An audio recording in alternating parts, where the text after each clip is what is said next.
Greetings, mortals. I am Natus, one of the rulers of Hell, or specifically Manga Hell, and today we'll be reacting to the newest chapter of One Piece, chapter 1028, Brachiosnakeus. What kind of a word vomit chapter title is that? So someone has to talk to Coach Oda about making more simple titles. My Academia had a very complicated title. One Piece had a very muffled title. What will Black Clover have? Some very weirdly short title? Or will be something odd that will have to be changed in the volume release. Similar to they had with volume 28, where the chapter was titled, what was it called? The Vice Captain of the Golden Dawn, and then in the actual volume they said something like the Briar Queen or something. I think it was the name of the new spell that Charlotte had. Which, by the way, in case you're wondering, I'm still salty about that stupid spell. I'm not really salty, just still dislike it, how it was used. But anyways, let's get into this chapter of One Piece. One Piece is usually the longest. So anyways, we have Nami and Usopp Gaming as the color spread, by the way. We're playing some kind of video game referencing. I'm guessing they're just referencing random video games, like Brook. I'm not really sure where he is from. Zoro is Link. If Luffy is from some kind of, I'm thinking, I know this reminds me of some game, but I can't put a name on it. Robin is some kind of succubus. I'm guessing it's referencing her new form. Chopper is, I think, some children's game. Jinbei is Mario of all people. Sanji, I'm actually not remembering, and Frankie is Donkey Kong. So yeah. Anyways, to the actual chapter already. So yeah, the first page we have location, gas parlor inside the castle. As we see one of those Somerset players is with the paper over their eye, which we actually have already seen. She's the one that's with CPI just zero, as the CPI just zero are talking, and they're like, "Do you think I'm lying?" And someone responds with, which is through a communication with, "I'm not saying that. There's a second dragon here, one that's not Kaido. We all saw it. That must be the Devil Fruit that Vegapunk created. It was flying with Straw Hat Luffy, meaning the dragon is an enemy of to Kaido." So yeah, now we have the CP agent, the one that we've seen the most of from Cyberpunk Zero. That's not like a part of Uchinat. As the Somerset player still playing the background, and then that voice responds with, "Sounds good to me. We want these pirates to destroy each other." And then the agent that's there is like, so why did you call me?" As that voice starts saying, "We have orders from above. On the freak chance that Carl actually loses," which may not be the result. Like I would absolutely love it if you know what? One of the reasons that I would like to see the whole raid thing, or at least Luffy being defeated, is just so we can have what you expect, how like the strongest. And like the conscious of the CP9 I just agents be like, yeah, it was obvious. While everyone else is in despair would be hilarious, honestly.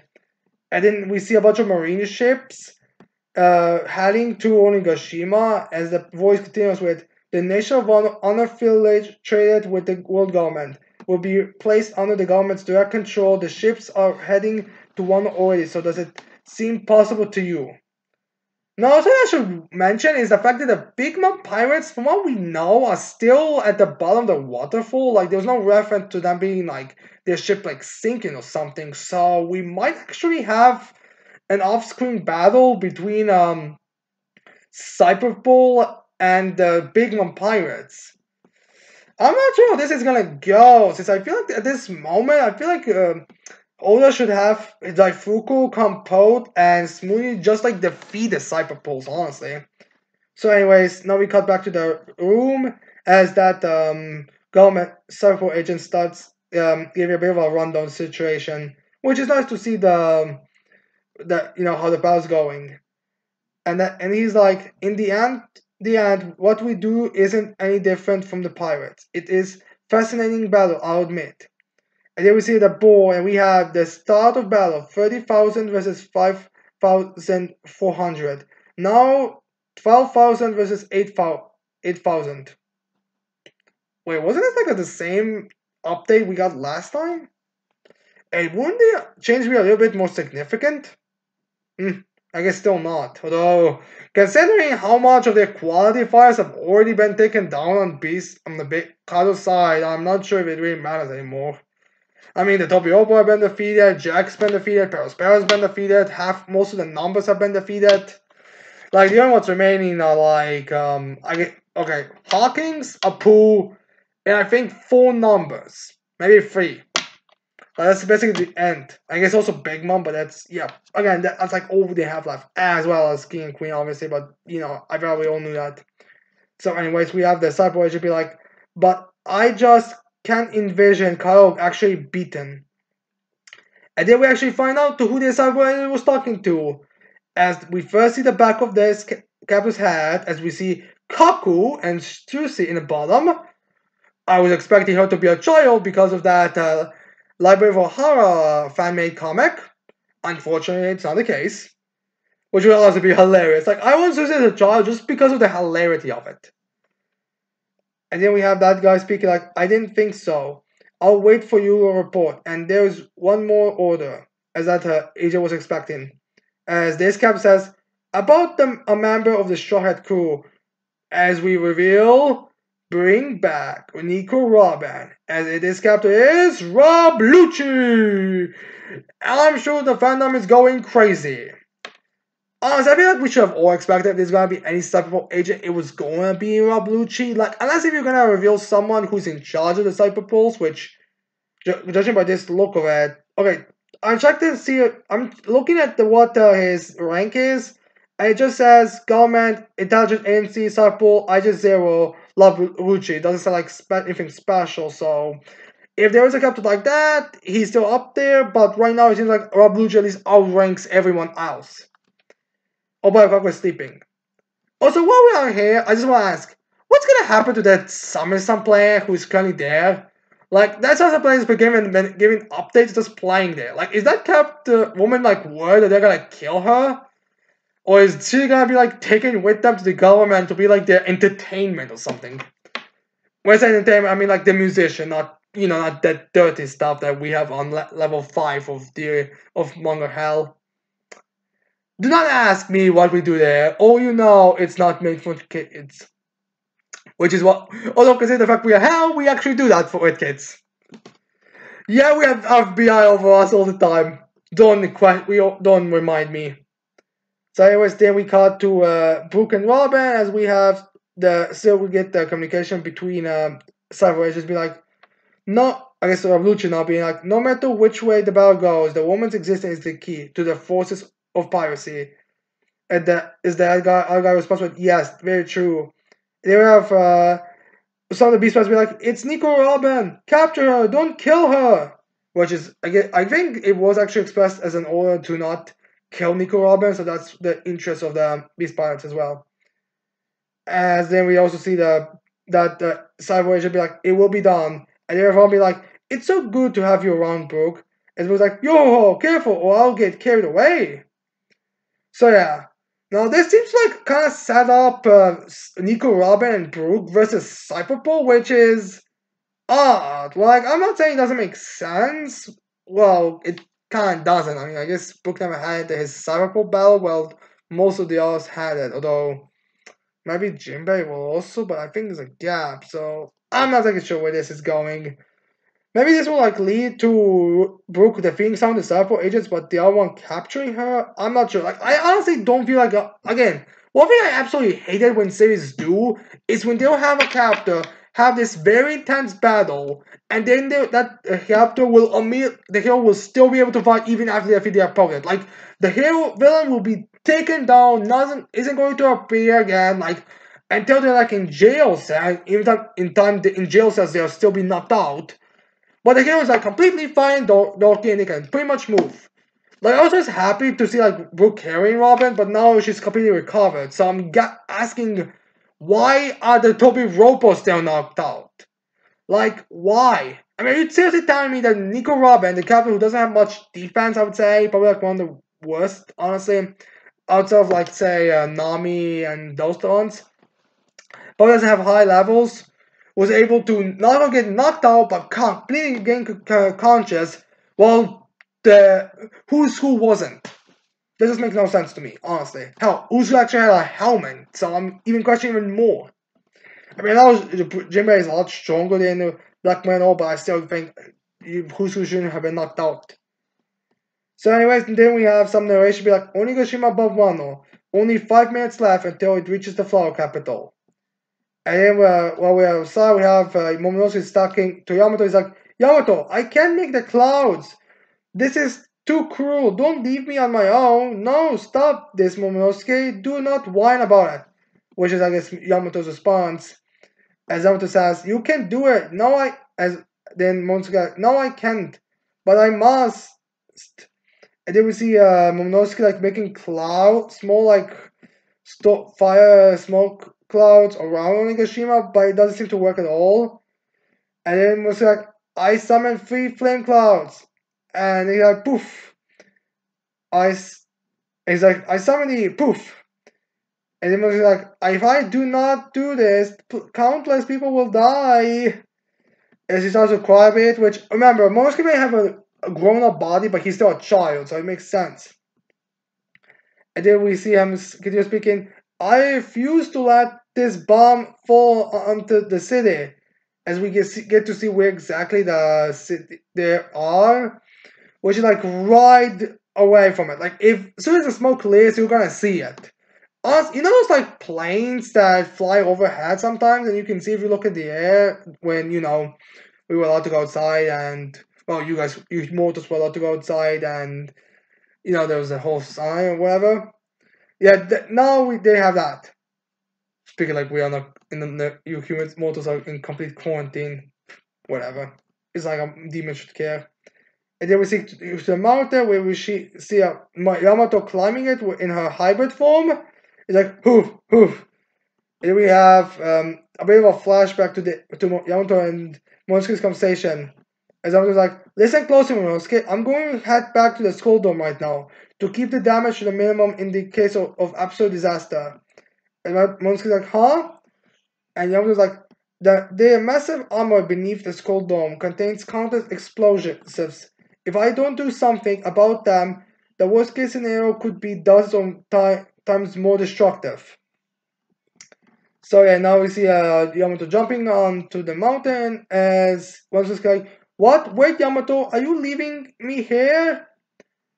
And then we go out, we jump up, where we see a bunch of hot pirates there. Odd. And those are hanging there, Momonosuke. And then we see Yamato in her full beast mode. He's like, I know, wow, a huge wolf. That you can do it. I guess that's the direction of the hot pirates. I knew they were there. I'm guessing it's gonna be explained in SBS or something. Anyways, then we have performance floor inside the dome. Mwahaha! And then we see Sanji fighting Queen. Now some people are questioning why does it seem like we are going with King versus Zoro and then Queen versus Sanji? Which I just honestly thought it was just gonna work better for the chapter count or something. But yeah. Yeah, now we go back to the standard Queen versus Sanji, King versus Zoro type of thing. Although it's again impossible that if the raid does fail, we aren't going to have that. And then we have Sanji be like, I'm not stopping. And then we see someone using Flying Pan. I'm guessing that's his queen. As Queen attacks him, with that claw that's on the tail, as Sanji blocks it with almond hockey, looks like, and he's so happy. And then Blade comes and Sanji dodges it. And Queen says, so come on already, show it to me. And then Queen's like, I want to see that German 66 battle suit. With chance, as Sanji is sent to the wall, crouch, and Sanji holds his hand. As they have Chopper in the nurse Mink's hands, be like, Sanji! And then we get a bit from Queen. I know you used that battle suit against King earlier. It made you despair. That was just science at work, wasn't it? As then Sanji's in his mind be like, yeah, something's definitely off with my body. As there's, and then we have Queen Victoria like, now put on that suit, Windsmoke. As Sanji does his typical hatred of Windsmoke, being like, I told you not to call me that. You don't know the first thing about my family situation. Scratch it. You're not my family at all. I'm not wearing it. Oh, actually not. I misread. It says, scratch that. They're not my family at all. I'm not wearing it. Which, come on, Sanji, be nice to Reiju. I know you hate your brothers and your father, but come on, be nice to Reiju at least. And then we have Queen using the Black Coffin Beam, which is sent at Sanji. Sanji is able to dodge it, and he uses Diablo Zombie Bian Kuit. Real shot, which hits Queen, and it makes it like kind of like a waffle or pancake shape in Queen's body, which ends him tumbling to the ground away. And then we see Queen transforming from hybrid to beast mode. Supposedly, since beast forms have always seemed to have been the weakest, except maybe in Ulti's case. So it's a bit weird Queen went into hybrid. Hell, Queen might actually show us a bit more powerful ability from Abyss form. Who knows? As then we have Queen starting to laugh. Mwahaha! That organic kick of yours pack a pretty good punch. As Queen and Sanji's like, there's gotta be a better way to break through his dino toughness. And then we have Queen be like, in that case, let me stash the mechanism and show you pure dino terror. There we have Queen putting himself in like a straight line with his tail and head, and he's like, dinosaurs ruled the world for hundreds of years, of minutes of years. Witness the raw power of the king. As then some of the beast are like, here we go, the true power of the ancients. As then Queen sets it up, smacks it, uses the technique of Brachiosnakeus, and fires the tail as well as the head portion, like a snake, right at Sanji. What? Wait, what? Did Brachios? What? The expression of everyone watching, Iso, Marco, Chopper, Hyogoro, as well as the Yakuza bosses, is actually perfect. And that is, what? When the eyes almost coming out their skull, be like, is that how it works? I 100% agree with your reaction. And now it brings the question, how the fuck did Queen modify himself into this form? Like, this is definitely supposed to be taken as a modification, not a dino ability. But how would you modify that? And then also Sanjay like what? And Queen gets at him as Sanjay shoot, and then we see Queen completely wrapping Sanjay around like a giant snake and be like, yeah, Mwahaha, cut ya napping. This is what the Brachiosaurus can do. And then Sanjay's like, damn it, I had no idea. Wait. Is it something that the Brachiosaurus can do? I know that is what the Brachiosaurus can do. Although it doesn't look very flashy, but still, I'm pretty sure that's a modification. I'm sure it's gonna be explained in SBS or somewhere that this is just some modification. Similar to how similar to how Black Maria and has like that demon spider form, and Jack is like a Cerberus. Well, not Cerberus. He's like that centaur or something type of creature with his mammoth. And then we have Queen be like, nah, a single person has ever escaped from the clutches of the Brachiosnakeus. And there is something like Sangoro. As Queen's like then very angry saying, even masters of color ramen hockey. Oh no, Sangoro's going to be crushed to death. The samurai say. And then Queen continues that cannot prevent broken bones and ruptured organs from this pressure. They all get taken out of commission. I'm assuming that doesn't count Queen, Big Mom, and Kaido. As well as characters like Katakuri, who's definitely will probably be able to get him out of this. And then we have could be like, you're not putting up much of a fight, Judge's son, but if you promise to show me the power of Germa, I could give you a little breather. And then as Queen's crushes Sanji, I was like, never, And then we have Queen's the rest of his body, as he says, just look at that. That for a normal brachiosaurus, that leftover material would be as useless as legs on a snake. But I'm a scientist, so I equip brachial launchers on my torso. If I call out their name, they'll shoot right at. As that brachiosaurus shoots at Queen, it's like, oh, no, I was only explaining. As some of the people are like, Master Queen. Again, I'm pretty sure this is all mechanical. It can't be like an actual thing. I mean, Queen always seems to have a mechanical arm, so I'm pretty sure that's supposed to be like technology. And then Queen starts to yell at his lower half, being like, "You idiots! You're only supposed to shoot when I call out brachial launchers, like an attack." Nah. wait, what? As then